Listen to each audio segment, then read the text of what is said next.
What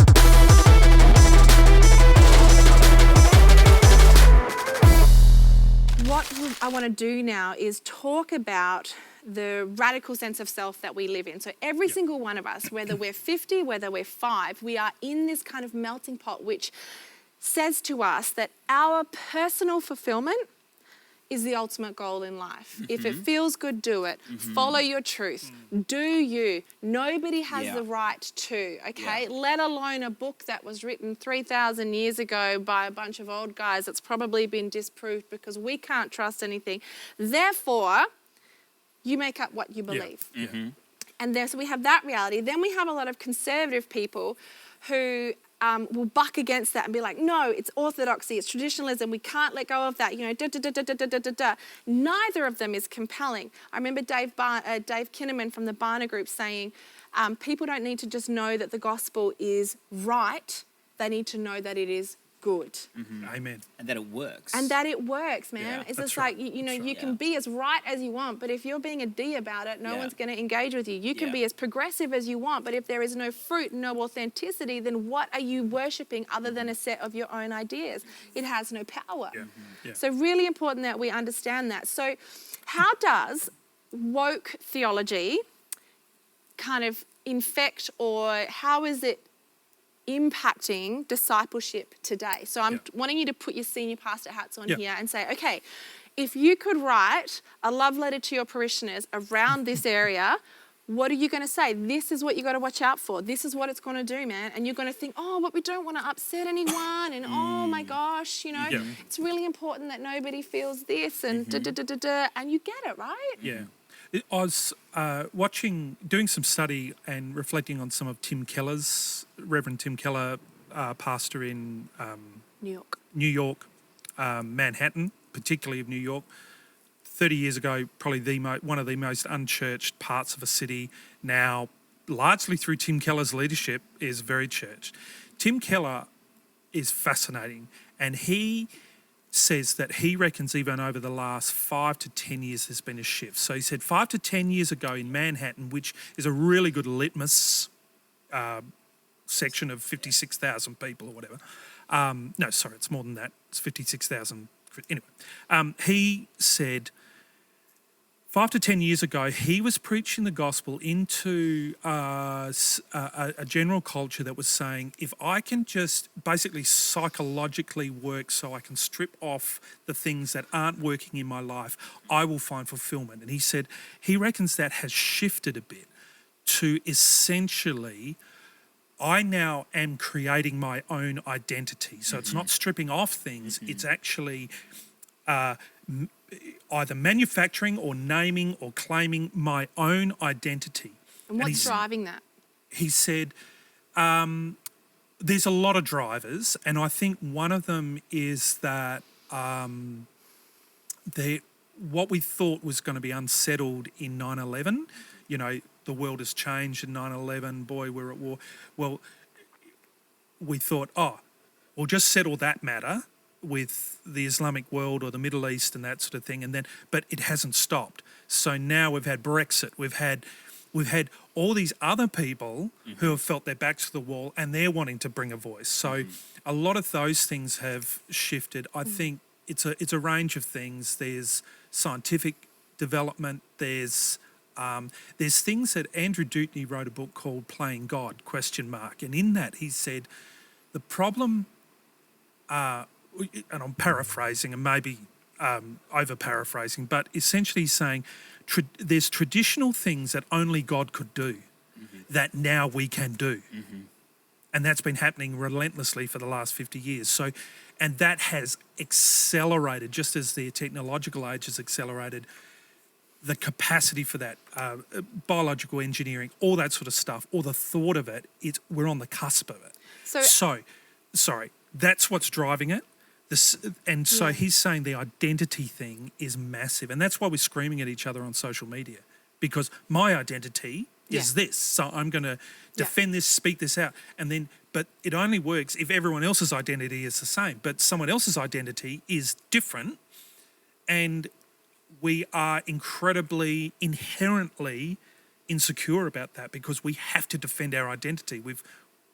we've opened Because that otherwise, now. what do I have? Yeah, that's right. Who am I in That's right. space? What is my contribution? Well- Where is my meaning? What is my brand? We've deconstructed it all. So who am I? I don't know. Because I've deconstructed everything and now I no longer have something to build on. So I'm going to have to pull from everything I can find and cobble it together and call that my identity. And then when people turn and go, are you sure that works? Because it looks like you've just cobbled together 10 different things that don't fit. Instead of examining it and going, you know what, you're right, that doesn't fit. We will scream very loudly, you have no right to judge me. Yeah. That's kind of where we come That's to. so full on. And you'll find that pretty much across the board, which brings me to my next question around universalism. Mike, will you define the term for us? Sure. Universalism is basically the religious belief that all gods and all theory of God is basically the same. All roads lead to Rome. So there is one view of God and we all have a bit of a grasp on it. So the classic picture of universalism is the elephant and the blind man. So there's this story that's told about an elephant. There's these blind men that come upon it and one of them feels the trunk and goes, oh, it's a snake. And one of them feels the leg and says, oh, it's a tree. One of them feels the tail and says it's a rope. And they all come to this point that they're adamant that they're right. But the point is that they're not right. It's actually an elephant. The problem with this view is that this story gets told very smugly as you see all roads lead to God. But the person standing outside is telling the story saying, I understand it's an elephant and nobody else does. So the person pointing to universalism is claiming an exclusive, non-inclusive for the people playing at home who like that word, an exclusive vision of God that they understand is right and nobody else understands. That's the deep problem with universalism. Yeah, and also it's incredibly disrespectful to literally every religion. That's right. Let me Just a tell you handful of what billion you people. really believe. Yes, that's because that's right. I understand it. It's That's funny right. and it creeps. Yeah. Like, that's the Yeah. thing that I'm seeing. It just creeps. It feels kind. It feels It kind. feels kind. It feels respectful. It feels respectful. And it's not 100% wrong in the sense that, as some really significant Christian missionaries have said, there's a bit of, other belief systems are not without some truth to engage with. Yeah.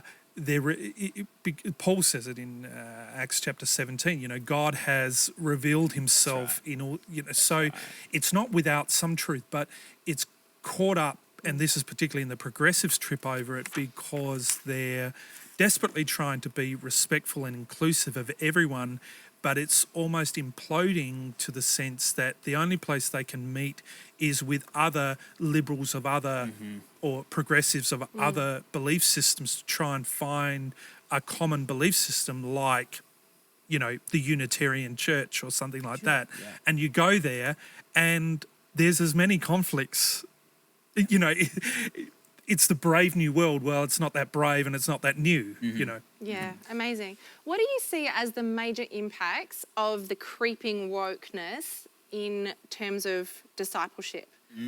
Just hit me with the dot points. So it's like, so if you're watching this at home or you're listening to this, I want you to be thinking about how does this relate to my context? Because none of us are immune to this and none of us can avoid this because this is the cultural moment that we live and breathe and operate in.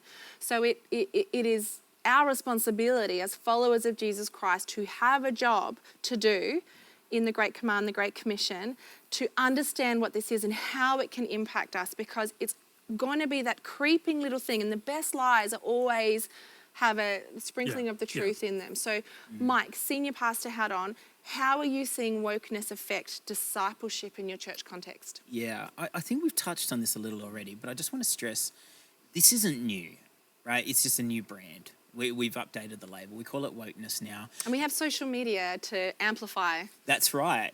If you put hashtag BLM in your Instagram bio, you don't actually have to do anything about helping Black Lives Matter because you've already virtue signaled it. Make sure that when you get vaccinated that you put it on Instagram. Otherwise, how will people know that you're doing your part to look after your family? Anyway, that's a whole another thing. Moral therapeutic deism.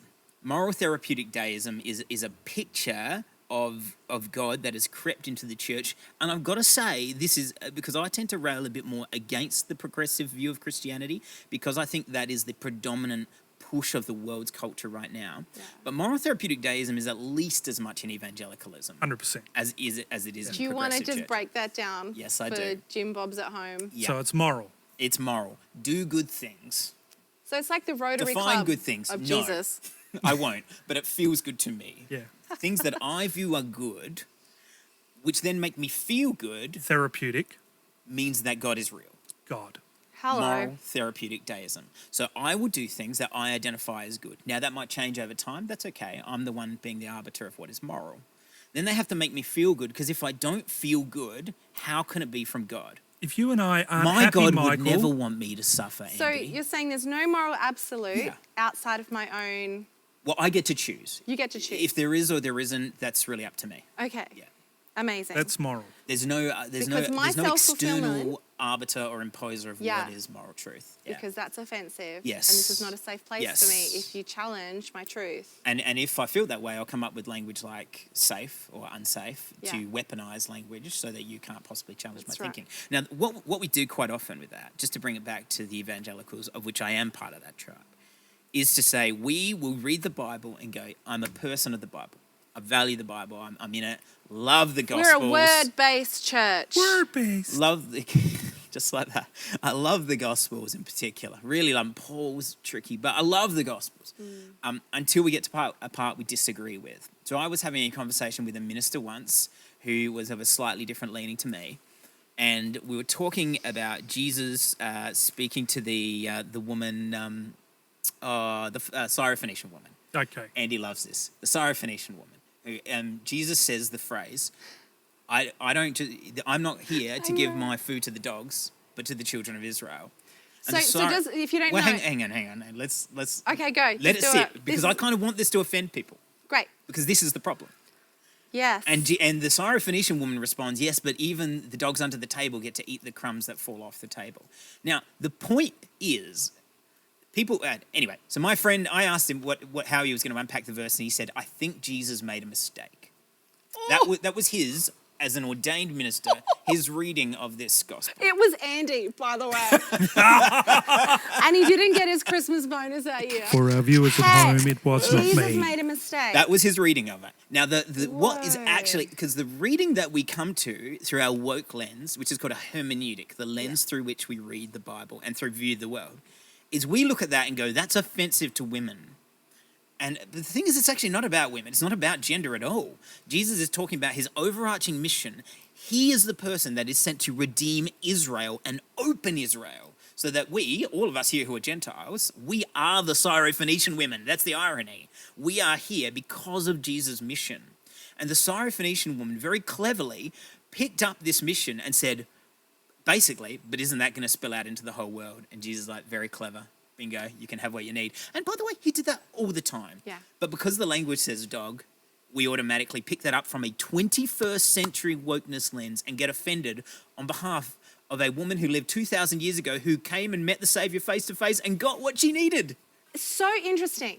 It's so interesting. So, for example, I had a girlfriend who I invited to come to a worship conference at our church, and she's in a same-sex relationship and is of a liberal progressive theology, more of the libertarian kind of vibe, like do what you do, no exclusion, Jesus loves whatever you choose, go have at it, yada, yada, yada. I don't mean to belittle that in any way. So with all relevant, respectful disclaimers over that, she said, love to come, I'd love to bring some team. I just need to check if it's this conference is going to be a safe place for LGBTIQ plus, IA, etc., etc. And I was so riled by that, because this is like 15 years of relationship. And I was just like, bro, I said to her, This is in the West Bank. yeah, well, like seriously, I'm like, we don't have Uzis at the front door. What is your sexual preference? Blah! You know, it's not that. I said, we don't have a gender neutral toilet if that's what you're asking. And I said, but honestly, I don't understand what you're saying. How would this conference not be a safe space? Oh, well, are there going to be gay people on platform? And I was like, that is not your business or my business, nor is that the intent of this. And that does not legitimize or delegitimize a worship conference. Also, if they were, how should they signal that? Yes. Should they be wearing T-shirts, pins? I'm just trying to work it out. And I was then like- you look at the other extreme of that, where there's people who will voice what I would regard as an orthodox view on sexuality or whatever. Mm-hmm. However, Yeah. 5 questions later, it's quite clear their intent is essentially homophobic. Yeah. You know what I mean? Like, it's like, we're going to write off, you know, I mean, a whole heap of really well-intentioned people, or people who are at least coming from a pretty good place. Yeah. So you get this polarized things, and what that is now, that's always been the case, but we're dealing now in a world where all that in the last 5 years is amplified, and I suspect for the next 5 to 10 years it will be in that space. I'm not sure how long we can keep that up. Yes. Yeah. It's pretty intense. But even the resolve of it, if that's towards more polarization, it's going to come out in the in the federal election, or it's going to come out in, you know. Yeah.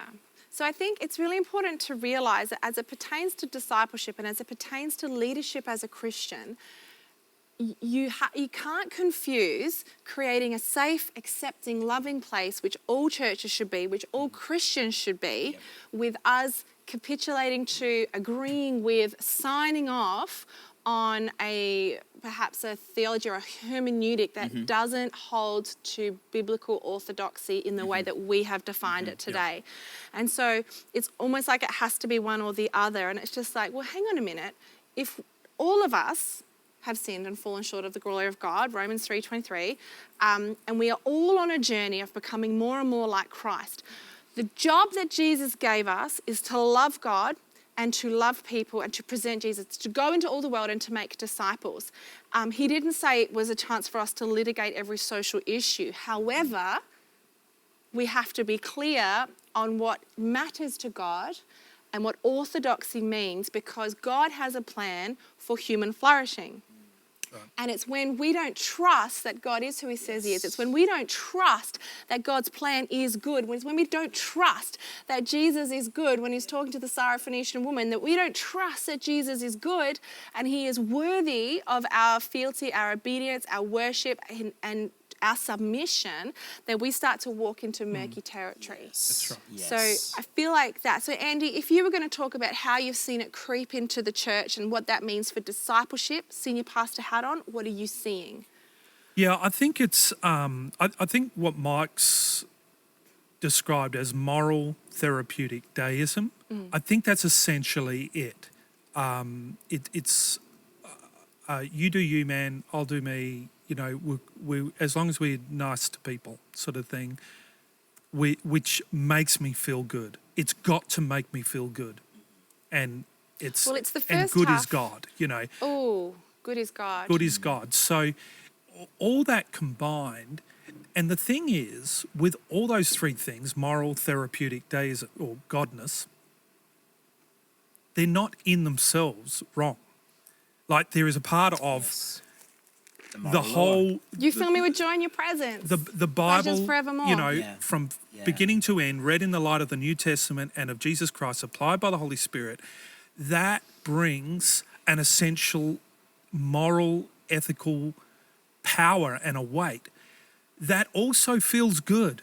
Yeah. It does. It's. I mean, Yeah. apart from the devastation about sin and all that, but on the whole, his judgment lasts a moment. His loving kindness lasts for thousands of generations. I mean, it feels good, and it's God. It feels that. It's just that for every good thing, there's a counterfeit. Yeah. It's also that if something is 70% right, it may not show up until the next generation or the next crisis. It could be, are we built on a rock, as Jesus said, or are we built on sand? Well, we don't know until the storm comes. And when the storm comes, Jesus understood that God sent the storm. It's like Jonah.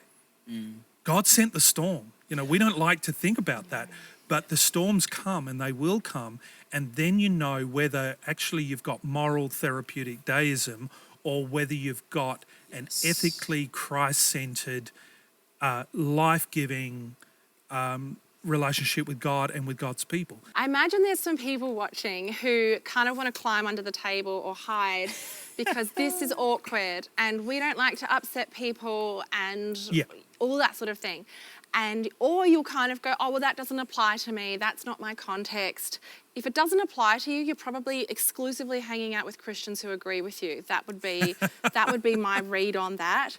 And if you're feeling awkward about it, I would suggest that this is a moment for you in discipleship and a moment for you in self-leadership, where it's like, it is actually my responsibility, if I take seriously my salvation and my commission from Jesus, to understand this and to learn how to think and then allow I remember, Andy, you said to me last week or the week before, we want everything we do to be in view of God's mercy. Yeah. It wasn't in order to get God's mercy, I must. It's in view of God's mercy, in view of his loving kindness, in view of the salvation that has been so graciously gifted to me through Jesus Christ, in view of the forgiveness of sins, in view of the mercies that are new, in view of God's mercy, then I will.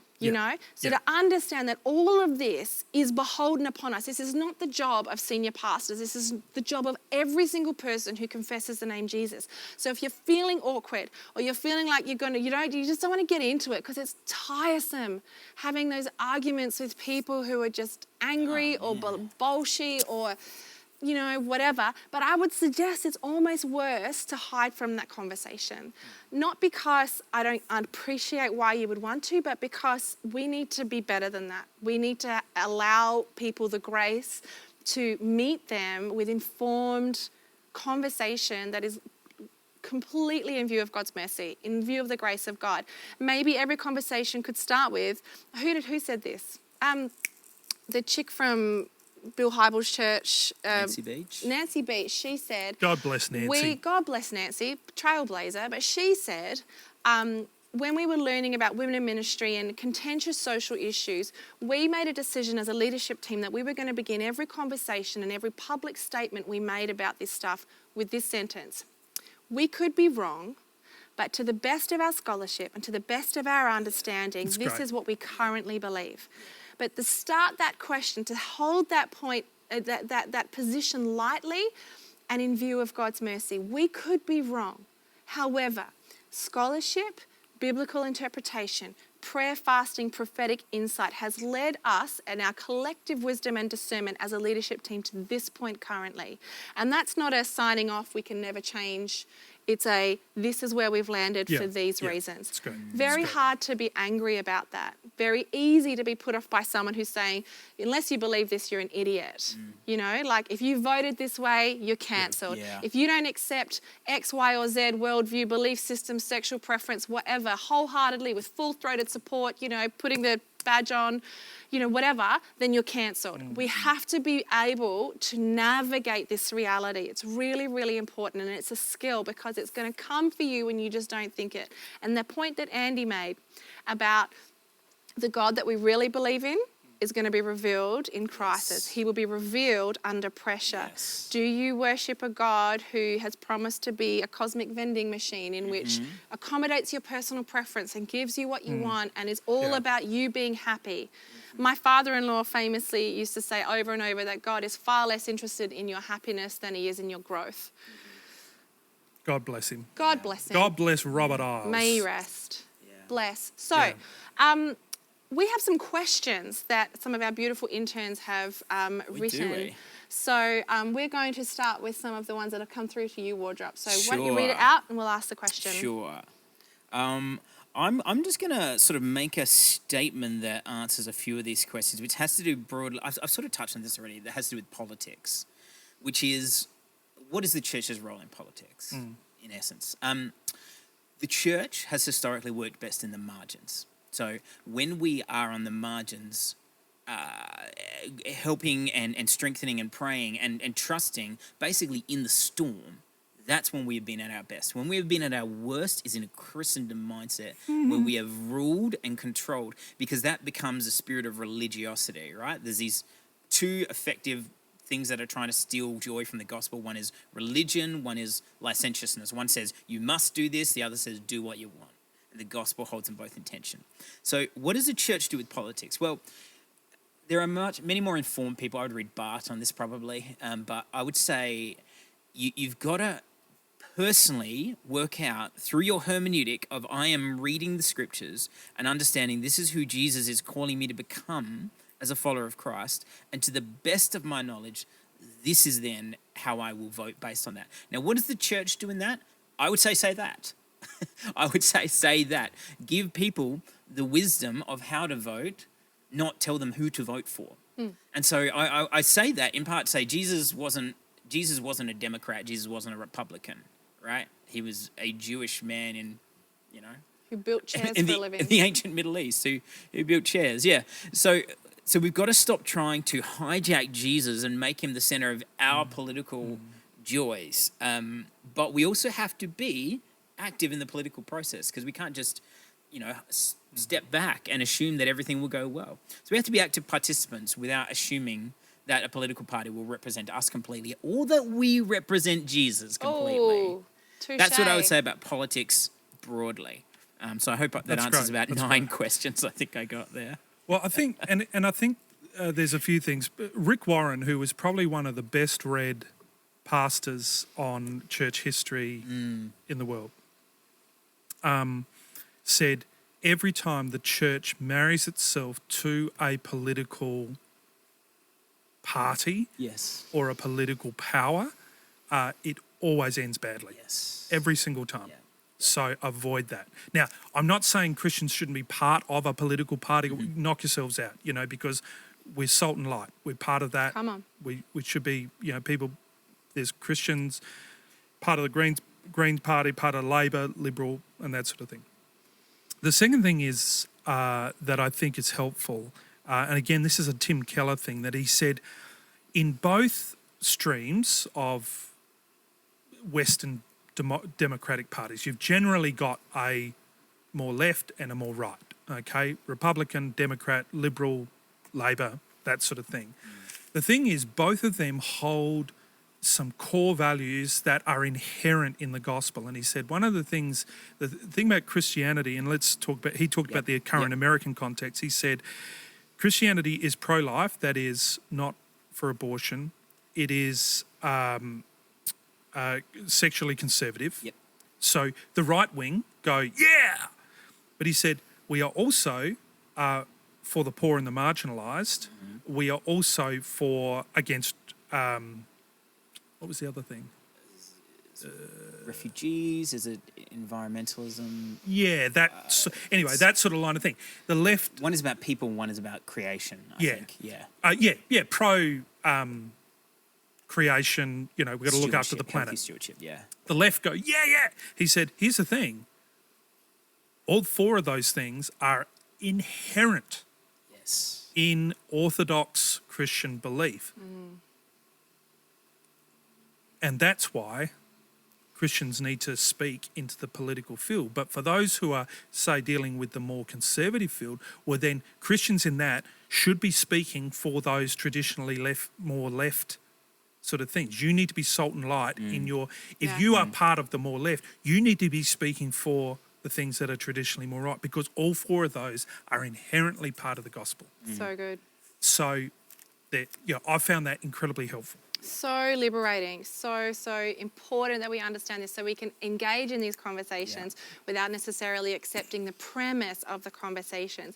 Is this designed to be a loving, respectful conversation designed to learn and have mutual edification? Or is this a trap because you're trying to prove that all Christians this, or that all non-Christians that, or all gay people this, or all white men that? It's so unhelpful.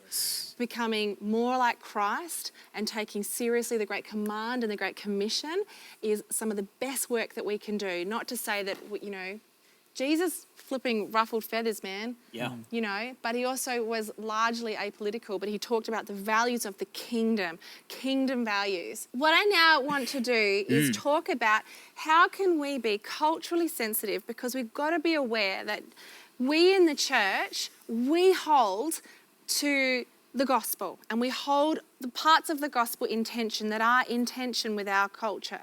However, we still need to be compelling and engaging and inviting, and we need to be culturally sensitive without allowing ourselves to be like frightened into quiet submission where we never bother anyone. Because as you know, Jesus never bothered anyone. Everyone agreed with Lived a long and happy Jesus. life. They were all like, far out, you're the best. He didn't have his friends like betraying him and denying him. He wasn't like tried to get killed even before he got thrown up on a cross in front of his mum. What a great day in the office for Jesus. I say this to say Jesus did not pull punches. He said what needed to be said and he engaged with issues that mattered to God. Yeah. Bada bing. Yeah. So we can learn a lot there, but I want to understand how we can be culturally sensitive. So for example, one of our interns said to me earlier today, there's a girl at my work who said, I've been exploring church, but I don't really like the church that I'm at. And then her next question was not, hey, can I come with you to your church? It was, what's your church's stance on homosexuality? And, you know, and it's just like, that's the litmus test now for whether or not a church is good is what's your stance on homosexuality? And I'm sort of saying, I call to mind, there was a guy, particularly in the 90s and early 2000s, named Cy Rogers. And he was a pre-op transsexual who had a radical encounter with God completely on his own and then embarked on a multi-decade what he would define as a restoration. And he ended up married and with a child. He's sadly passed away now. But his teaching around this, I remember him saying, the church just needs to bring people to Christ. Yeah. You know, he says, whatever it is that you've got going on, and he's like, and I had a lot going on. You know, so after his conversion, which happened completely on his own, after his salvation to Jesus Christ, he lived as a woman for multiple years. Yeah. Even though he had accepted Jesus Christ and had been baptized, he was still dressing as a woman. He was still working that through. And he said, all you have to do is bring your life to Jesus and bring everything before him and he'll help you sort it out. Yeah. Amen. It's like we don't need to be arrived at a certain place. Yeah. We need to be on a trajectory towards becoming more and more like Jesus and allowing ourselves to be transformed by the renewing of our minds so we can think correctly, act correctly, and glorify God all at the same time. And we're going to swing and a miss every now and again. Yeah. You know, it's going to be a process. So I think we need to understand that. So how do we do it? My response has always been, and so a gay couple come to Journey or email me, we're emailing back and forth. He says, look, we've been going to a particular church which was would be a very progressive, affirming church, but he said it all feels a bit sameness sort of thing. A bit what? A bit same sort sure. of thing. He actually said that and then said, I get the irony. But he said, look, we've looked on the website, love to check out your church, and I said, look, mate, if you and your partner being here brings you closer to Jesus, man, that rocks our socks off. I said, if it came to leadership or something else in ministry, we can have a conversation then, but right now, I just think, part of a Connect group, our elders, I just let our elders know at the time, because this was quite a few years ago now, our elders did not miss a beat. Like, they were just there loving, the whole thing. And I thought about that a lot. I thought, anyway, as it was, for health reasons and that, they had to go back to the States, blah, blah, blah, blah. And I'm not sure whether that conversation, I imagine that conversation of, okay, where do you guys stand on this? He knew where we stood, but, the pointy end of that in terms of, can I be in leadership or whatever would have come up. So, but what he really, really heard and most importantly, what he experienced by his own, and he said this, was we were loved and accepted the moment we walked in. It was very clear that your agenda was that we draw close to Christ. And that was it. That was it. So, now, that might not, I don't know whether that's everyone's experience for the church I pastor. I hope it is, but, still, we're a largely white community. For someone of colour to be walking in is still a challenging experience. And I would just still say, particularly in the Australian context where the percentage of people of colour, never underestimate how hard that is to walk in and feel I'm owning my own identity, the amount that you have to make up for what's been lost. Anyway, that would be my thing. Now, I don't think that's enough for a number of people, particularly I've had people say, yeah, you say that, but you don't agree. I go, yeah, that's true. So I think that is a really big challenge. I think the other thing for the church that's really important to understand is that, yes, there are Cy Rogers experiences, but I have people in my life who I have regular contact with who have chosen a lifestyle or behaviour an orthodox behaviour, if you like, but that wrestle, that struggle, the wounds from the past, all those things, that is a lifelong kind of thing. And so the tap's never off in terms of, what I think some conservative Christians would like people to have. It's just not going to necessarily go away like that. And that's where I think, aspects of so-called conversion therapy, which in some camps is overemphasized, but in other camps I go, it was traumatic because there was an approach taken that was really, really unhelpful, damaging. So all that. But anyway. It's the equivalent of my mum getting her knuckles wrapped beat. She was wanted to be a left-hander and that wasn't allowed. Yeah. And so they would hit her until she would only write with her right hand. It's literally that. And all it did was make her hate school. And I think I do want to just touch on that because I'd love to get your thoughts on this, but I think sometimes we confuse woke progressive with a reaction against the lesser realities of church history. So, for example, this person might have had a really bad experience of the church for whatever reason. It could be that you were a divorced mum. I heard a story from a very beloved Bible teacher in our nation and leader and author who said that one of his greatest sorrows and regrets in ministry was when a woman came to him in his congregation and said, "My husband is beating me." So reported domestic violence. I think this is like back in the 70s. This is a long time ago. So everyone just chill. Doesn't minimise it though. Doesn't minimise it. It was a degradation. However, he said that the pain that he carries with that, he's suffered with it ever since, is because he sent her back to her husband. Believing at the time, the best of his knowledge was that the best outcome would be a restoration of that relationship, even though she had said to him, "This is unsafe." So that's huge. And so you imagine that woman's propensity or otherwise to trust church leadership, yikes. You imagine somebody who's come out as gay and they've been shamed for that, or they've been told they can't fellowship in the church, or they've been treated as a pedophile or a predator simply because they've been honest about a sexual preference, which, they feel very genuinely that they cannot help. So it's like we have to be able to appreciate that royal commissions into child sexual abuse in the church are going to drastically impact for generations to come how people relate to or think about or communicate about brand church collective. And so we will be painted with that same brush by someone who hasn't been given anything else to believe or having experience. So I think we need to talk about the difference between what is woke progressive and what are people kind of going, I don't want to be part of an institution that.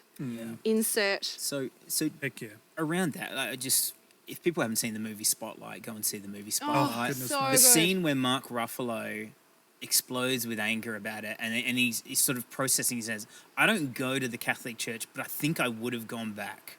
I think in my mind I would have gone back someday with my family." And he just cannot bring that intention. This is the real evil of the history of the church. And even though you'll find the way it's been expressed by popular media is being overblown by a factor of about 1,000, not just the Royal Commission, I mean all of it, like the Crusades, for example. Don't even get me started. What you'll find is that that's real, and we have to own it and deal with it.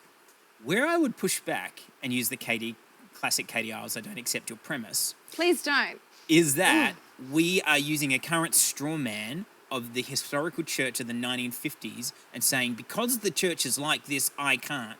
But the church isn't like that.